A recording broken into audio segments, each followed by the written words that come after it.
Jadi begini, bagaimana ya caranya kita itu mengantarkan atau menceritakan Yesus itu kepada orang yang baru mau belajar. Kadang kan saya juga sebagai guru sekolah minggu kadang juga bingung gitu kan, apalagi kalau dari perspektif yang berbeda, maksudnya dari agama lain gitu kan. Terkadang kalau kita mau menceritakan Yesus, mereka itu punya sudut pandang bahwa Yesus itu nabi, manusia dan lain-lain gitu kan. Kenapa sih kita menuhankan manusia dan sebagainya? Pertanyaan saya itu jadi bagaimana kita bisa membawa Yesus itu atau menunjukkan bahwa Yesus itu maha kuasa dan juga Tuhan dan sebagainya gitu Kak. Buka aja Matius 28 ayat 18. Coba buka. Kamu ada Alkitab nggak di situ?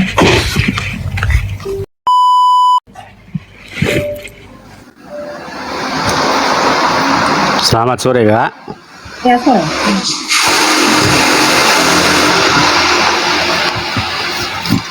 Yang merujuk tadi, yang pernyataan yang dari tunggal tadi, Kak. Dengaran nggak? Kedengaran nggak?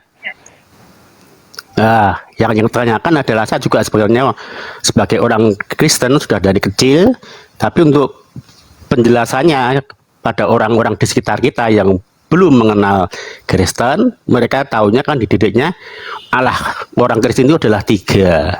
Nah, bagaimana kita menjelaskan kepada mereka yang seperti tadi kita dengar yang tentang Allah Bapa, Putra dan Roh Kudus. Sebenarnya kan Bapa itu sendiri, terus yang firman lah sekarang yang contohkan adalah Roh Kudusnya tersebut, Kakak.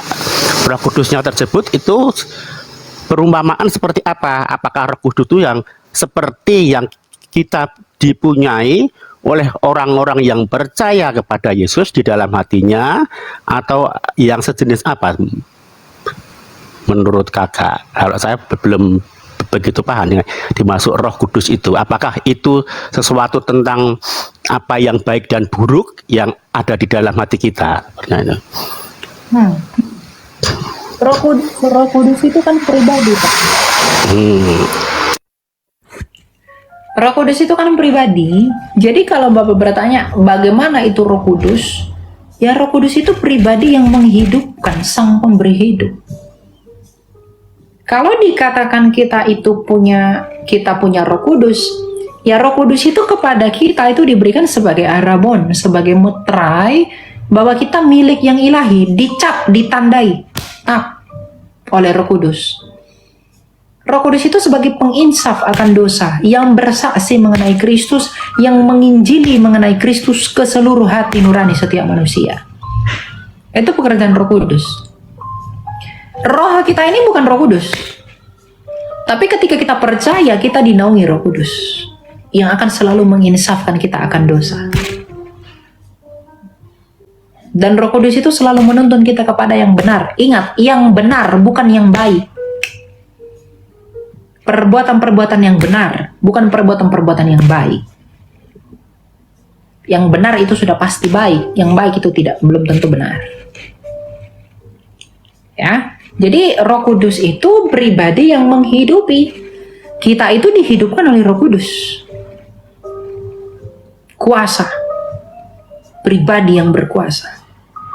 Ya, jadi bukan roh kita ini Roh Kudus, bukan. Jadi kalau dikatakan Roh Kudus, ketika Yesus berkata Roh penghibur yang kuutus yang keluar dari Bapa, itu yang akan diberikan penghibur bagi kita, menguatkan kita di dalam iman itu. Roh yang hidup itu, kalau dia itu bukan pribadi, dia tidak bisa menghibur kita. Tapi karena dia itu pribadi, ya dia bisa menghibur, menghidupi kita, menguatkan kita di dalam segala hal.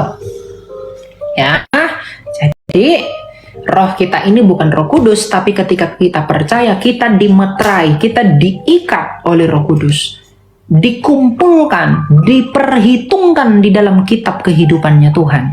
Karena tanda orang percaya itu adalah metrai di dalam baptisan dan di dalam Roh Kudus dan baptisan api, yaitu penderitaan, ketahanan iman. Ya, kita Pak siapa ini, Limas.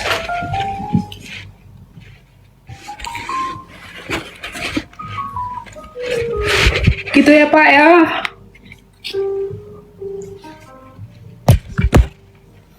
Buka mikrofonnya Pak.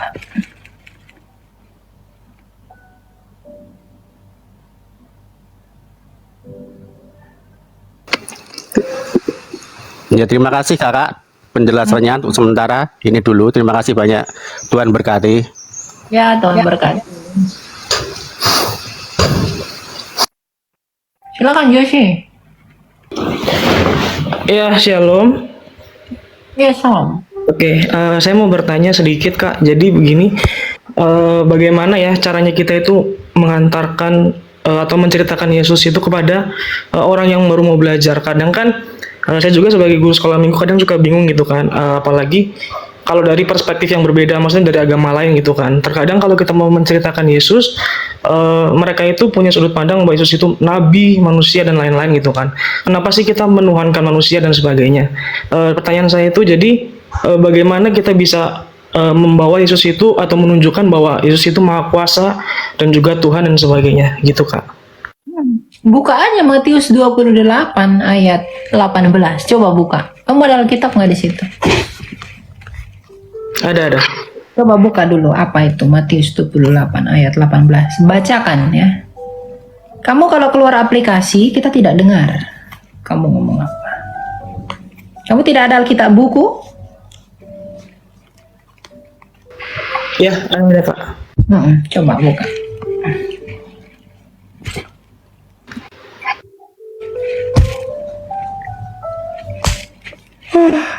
Yesus mendekati mereka dan berkata kepada aku diberikan. Jangan keluar aplikasi. Jangan keluar aplikasi. Oh ya, Yesus mendekat dan berkata kepada mereka, kepada aku telah diberikan kuasa di sorga dan di bumi. Jadi Yesus itu berkuasa atas apa? Sorga dan bumi Kak. Udah, berarti dia maha kuasa nggak? Siapa ya? Mana ada manusia yang bisa menguasai sorga dan bumi? Ada nggak manusia yang bisa menguasai sorga dan bumi? Iya, nggak ada. Nah udah, itu dia buktinya Tuhan. Mana ada manusia, mana ada nabi berkuasa atas sorga dan bumi? Mana ada rasul yang bisa berkuasa atas sorga dan bumi? Kalau orang biasanya bilang Yesus hanya manusia, mana ada kata hanya dalam Alkitab? Siapa yang menambahi kata hanya itu? Kamu sendiri. Mana ada manusia yang bisa berkuasa atas sorga dan bumi? Itu pengakuan Kristus. Artinya Kristus adalah Tuhan atas sorga dan bumi. Sang Bapa itu menyerahkan kepenguasaannya kepada firman-Nya sendiri, Sang Mesias itu. Kepenguasaan ketuhanan Bapa yang tidak kelihatan itu atas semesta ini dinyatakan secara kelihatan melalui firman-Nya yang menjadi manusia. Karena firman-Nya yang menjadi manusia yaitu Yesus adalah gambaran Bapa. Kolose 1 ayat 15. Ia adalah gambaran Allah yang tidak kelihatan. Siapa itu? Ia itu Kristus.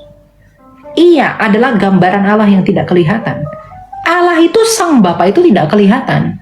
Maka kepenguasaannya, ketuhanannya, bla bla bla itu tidak kelihatan, tidak terhampiri. Tapi ia menyatakan itu bagi dunia secara kelihatan melalui apa? Firman-Nya yang menjadi manusia itu. Karena tugas firman itu adalah menyatakan. Firman itu tugasnya menyampaikan. Makanya Yesus disebut sebagai anak karena Yesuslah yang melakukan kehendak Bapa. Kenapa Yesus disebut sebagai anak? Karena Yesus yang melakukan pekerjaan Bapa. Dia yang menyelesaikan sang firman ini. Yang menyelesaikan pekerjaan Bapa. Ya. Dan sang Bapa ini yang tidak kelihatan, tidak terhampiri itu menyatakan ketuhanannya bagi dunia agar dunia bisa mengenali dia. Itu melalui Yesus yang menjadi manusia. Agar manusia mengenal Bapa yang tidak kelihatan, maka dia mengutus firman-Nya sendiri, logikanya sendiri, ilmunya sendiri, logosnya sendiri menjadi manusia. Karena kita mengenal Bapa ya melalui firman.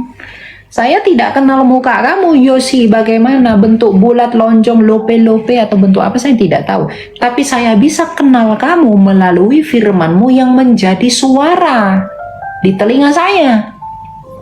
Saya bisa kenal, bisa dekat dengan kamu melalui firman-Mu, logikamu, ilmumu yang menjadi suara di telinga saya. Maka kita pun bisa mengenal Allah Sang Bapa yang tidak kelihatan. Manusia bisa mengenal Bapa Allah yang esa yang tidak kelihatan melalui firman Bapa yang menjadi Yohanes manusia. 13 ayat 13. Makanya Yesus bilang apa? Kalian memanggil Akulah aku jalan, guru dan Tuhan, kebenaran, dan memang hidup. demikian. Tak seorang pun yang dapat datang kepada Bapa yang tidak kelihatan itu kalau tidak melalui aku. Karena akulah yang menyatakan Bapa yang tidak kelihatan itu. Ya. Jadi kenapa Yesus itu adalah Tuhan? Ya karena dia adalah gambaran Sang Bapa. Ya. Ya, oke. Terima kasih Kak sudah menjawab. Oke, Tuhan berkati.